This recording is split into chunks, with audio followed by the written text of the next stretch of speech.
पिछले एपिसोड में आपने देखा था कि करण और उसके दोस्तों को शैतान ने अपने काबू में कर लिया था। उसके बाद वो शैतान वहां से गायब हो गया था। फिर वो दोनों राक्षस अपनी आगे की पूजा आरंभ कर देते हैं। शुक्र है हमारी आज की पूजा समय पर समाप्त हो गई, नहीं तो मालिक हमें बहुत बड़ी सजा देते। हाँ, तुमने सही कहा।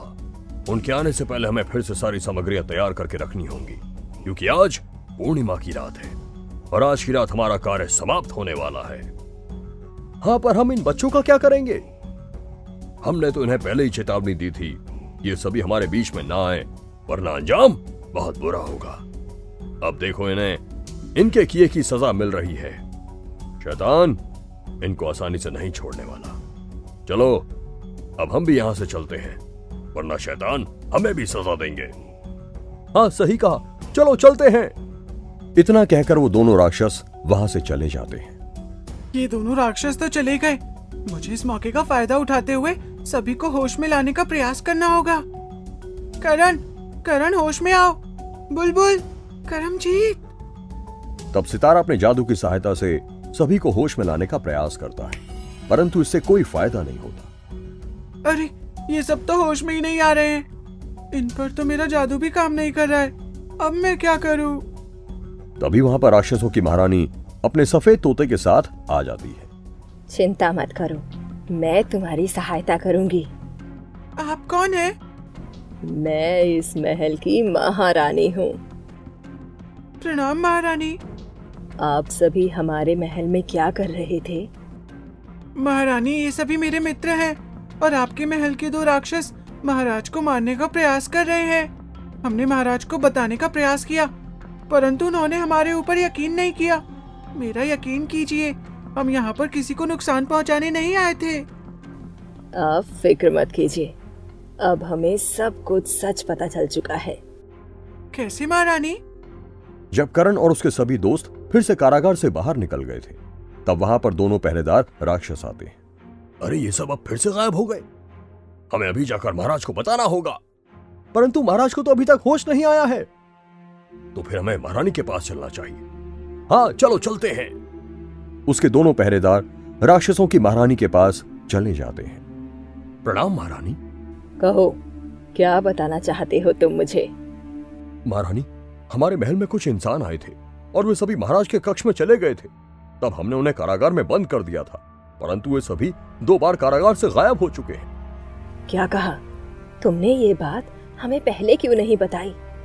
महारानी, हमें क्षमा कर दीजिए। हम महाराज के होश में आने का इंतजार कर रहे थे।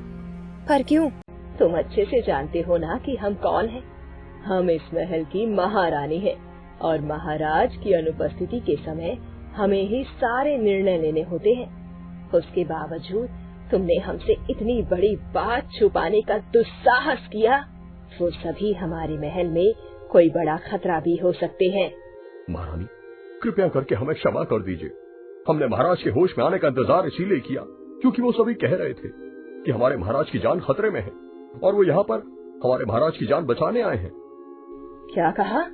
महाराज के प्राण संकट में है, उसके बावजूद तुमने हमसे इतनी बड़ी बात छुपाई। कृपया करके हमें क्षमा कर दीजिए महारानी। ठीक है, अब तुम दोनों जाकर उन सभी को ढूंढ कर हमारे सामने पेश करो। उसके बाद वो दोनों राक्षस करण और उसके सभी दोस्तों को पूरे महल में ढूंढते हैं, परंतु उन्हें वो सब कहीं पर भी नहीं मिलते। ये बात वो महारानी को जाकर बताते हैं। कोई बात नहीं, अब मुझे ही कुछ करना होगा। मैं जानती हूँ इसमें मेरी सहायता कौन कर सकता है। उसके बाद वो राक्षस महारानी एक बूढ़ी राक्षसी के पास जाती है। आइए महारानी, आज कैसे आना हुआ? तब वह महारानी राक्षसी उस बूढ़ी राक्षसी को सारी बात बता देती है। आप अपने जादुई गोली की सहायता से सब पता करने का प्रयास कीजिए। ठीक है। उसके बाद वह बूढ़ी राक्षसी अपने जादुई गोले में देखती है कि करण और उसके सभी दोस्त कारागार से निकलकर एक कक्ष में गए हैं। क्या आप मुझे बता सकती हैं कि वो उस कक्ष में क्या कर रहे हैं? नहीं, मैं ये सब अपने जादुई गोले में नहीं देख पा रही हूँ, क्योंकि कोई बहुत बड़ी शक्ति है जो मेरे जादू को रोक रही है। इसीलिए हम उस कक्ष के अंदर की कोई भी घटना नहीं देख सकते। क्या कहा? उनकी जादुई शक्तियां आपसे भी ज्यादा हैं। इसका मतलब ये सभी बच्चे हमारे लिए बहुत खतरनाक हैं। मैं इन सभी को मृत्यु दंड दूंगी। नहीं, इन बच्चों ने कुछ भी नहीं किया है। ये सभी निर्दोष है।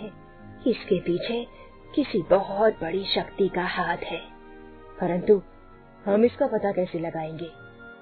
उसके बाद वह बूढ़ी राक्षसी कोई मंत्र बोलती है। इसके बाद वहां पर एक सफेद तोता प्रकट हो जाता है। ये जादुई सफेद तोता है। हम इसकी सहायता से पता लगा सकते हैं कि उस कक्ष में क्या हो रहा होगा। परंतु अगर किसी ने इस तोते को वहां पर देख लिया और इसको नुकसान पहुंचाने का प्रयास किया तो हम क्या करेंगे? आप चिंता मत कीजिए, ये तोता सबको देख सकता है, परंतु इस तोते को कोई नहीं देख पाएगा। और इस तोते की एक खास बात ये भी है, जो भी ये वहाँ पर देखेगा वो सब हमें हमारे इस जादुई गोले में दिखेगा। ये तो बहुत ही अच्छी बात है। अब आप जल्दी से इस तोते को उस कक्ष में भेजिए। जी महारानी जी। ओह, अच्छा, इतना सब कुछ हो गया? हाँ, इस प्रकार हमें सारी सच्चाई पता चली। परंतु महारानी, अब हम क्या करेंगे? मेरे सभी मित्र उस शैतान के कब्जे में हैं। मैंने इन सभी को होश में लाने का बहुत प्रयास किया, परंतु मैं नाकामयाब रहा। आप चिंता मत कीजिए, मेरे पास एक जादुई जल है।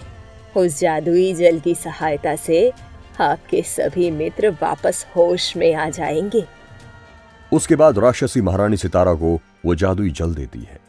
अब आप इस जल को इनके ऊपर छिड़क दीजिए। जी महारानी। दोस्तों, तुम सभी ठीक तो हो ना? हमें क्या हुआ था? हाँ, हम यहाँ पर क्या कर रहे हैं? और वो दोनों राक्षस और शैतान कहाँ पर हैं? हाँ, मुझे भी कुछ याद नहीं आ रहा है। दोस्तों, दरअसल बात यह है कि शैतान ने तुम्हें अपने कब्जे में कर लिया था। क्या कहा? कैसे? हाँ, और हम ठीक कैसे हुए? दोस्तों, ये यहाँ की महारानी है। प्रणाम महारानी। प्रणाम। दोस्तों, इन्हीं की सहायता से तुम सभी वापस होश में आ सके हो, वरना मैंने तो अपना हर संभव प्रयास किया था, परंतु मेरे जादू का कोई असर नहीं हो रहा था। हमारी सहायता करने के लिए आपका बहुत बहुत शुक्रिया महारानी। कोई बात नहीं। परंतु आपको हमारे बारे में कैसे पता चला? दोस्तों, दरअसल बात यह है कि उसके बाद सितारा अपने दोस्तों को सारी बात बता देता है। शुक्र है कि आपको सब समय पर पता चल गया, वरना महाराज ने तो हमारी बातों पर यकीन नहीं किया था। और साथ ही हमारे पास ज्यादा समय भी नहीं है। आज पूर्णिमा की रात है, जो कि उनके लिए बहुत शक्तिशाली होने वाली है। हाँ, वो बहुत ही शक्तिशाली है। हम उनका मुकाबला कैसे करेंगे? तुमने सही कहा, उस शैतान ने हमें बहुत परेशान किया। आप सभी चिंता मत कीजिए। जिनकी सहायता से मुझे इस कक्ष के रहस्य के बारे में पता चला, उन्हीं के पास जरूरी समस्या का भी हल अवश्य होगा। जी महारानी, फिर हम अभी उनके पास चलते हैं। उसके बाद करण और उसके सभी दोस्त राक्षसी महारानी के साथ फिर से उस बूढ़ी राक्षसी के पास उनकी कुटिया में चले जाते हैं। अब हमें अपने आगे का कार्य शुरू करना चाहिए, क्योंकि हमारे पास ज्यादा समय नहीं है। जी महारानी, परंतु ये कार्य बिल्कुल भी आसान नहीं होने वाला है, क्योंकि उस शैतान को अपने काबू में करना बहुत ही मुश्किल होगा। उसके आगे मेरी भी जादुई शक्तियाँ कम पड़ जाती हैं। हे भगवान, अब हम क्या करेंगे? हम उनका सामना कैसे करेंगे? आप कृपया करके इसका हल निकालिए। महाराज के भी प्राण खतरे में हैं। हमें जो कुछ भी करना है आज ही करना होगा।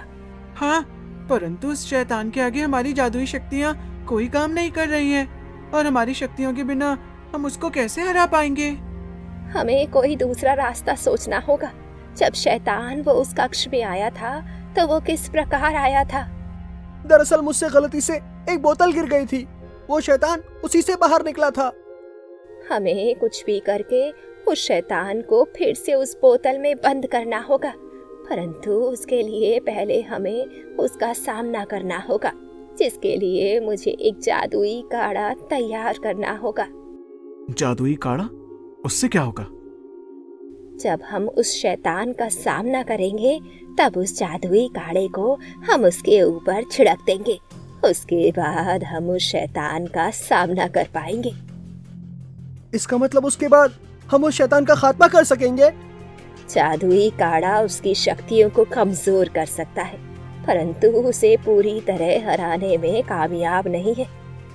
ओह नहीं, मैं उसे बनाने के लिए सामग्रियां लेकर आती हूँ। उसके बाद वह बूढ़ी राक्षसी सामग्रियां लेने बाहर बगीचे में चली जाती है। महारानी, महारानी आप ठीक तो है ना? अरे ये सब क्या हो रहा है? लगता है किसी ने महारानी के साथ कुछ किया है। अब हम क्या करेंगे करण? उसके बाद महारानी वहीं पर बेहोश हो जाती है। ओह नहीं! क्या करण और उसके दोस्त मिलकर महारानी को बचा पाएंगे और उस शैतान का मुकाबला कर पाएंगे, साथ ही उसे उसके इरादों में कामयाब होने से रोक पाएंगे? ये सब जानने के लिए बने रहिएगा तिलिस्मी कहानी के एपिसोड तक।